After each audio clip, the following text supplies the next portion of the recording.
A portion of the Francis Scott Key Bridge has collapsed. You see what happened down into the harbor. That large boat collided with the bridge around 1:30 this morning. That just sent the span rippling down into those freezing waters below.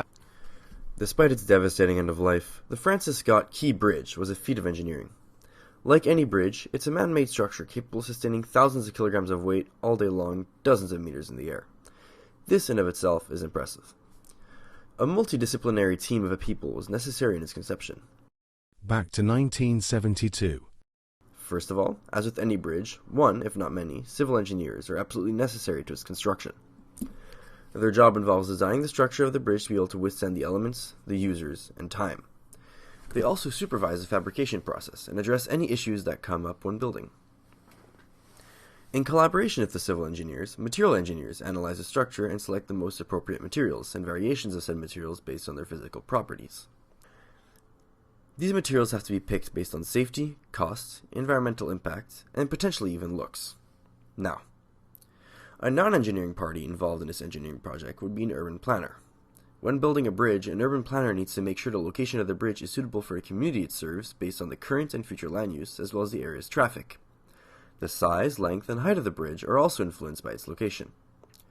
All these factors need to be taken into account by the engineers when designing, and the urban planner also has to stay realistic with their bridge requirements. An architect was also involved in this project, and heavily intertwined their work with all these other fields, making sure that the bridge's design fits with the surrounding architectural style, that the materials are aesthetically pleasing, but also sturdy, and that the design of the bridge doesn't compromise safety nor durability. Back to present. Authorities are trying to rescue at least 7 people who were doing overnight work on the bridge. They're believed to have been tossed into the waves. Good evening and welcome to FACC 100 News. I'm here with one of the lone survivors of the Baltimore Bridge collapse. So hi, my name is John and I work for the city's maintenance department. We understand that you were on the Baltimore Bridge during your break when the container ship hit it. Could you describe what you saw? So yes, I was in my car having lunch. Suddenly I saw this massive container ship heading towards the bridge at a speed that seemed too fast. That must have been a shocking sight. What happened next? So before I could even process what was happening, the ship crashed into the bridge. There was a deafening noise and the whole bridge started shaking. How did you react to that? I was stunned and didn't have time to react. The next thing I knew, I had to get out of my car before it sank into the river. I was lucky that a police boat was there to pull me out. Were you or anyone else injured? I was lucky to escape without any injuries, but it was a chaotic scene. And my coworkers didn't even make it out easily. I think only 2 of us survived. That's terrible.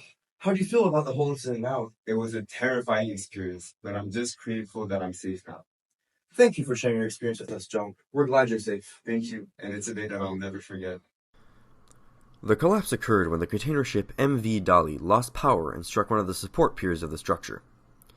Despite having protection measures like dolphins and fenders, the ship's massive size exceeded the capacity of these protections, leading to the bridge's collapse.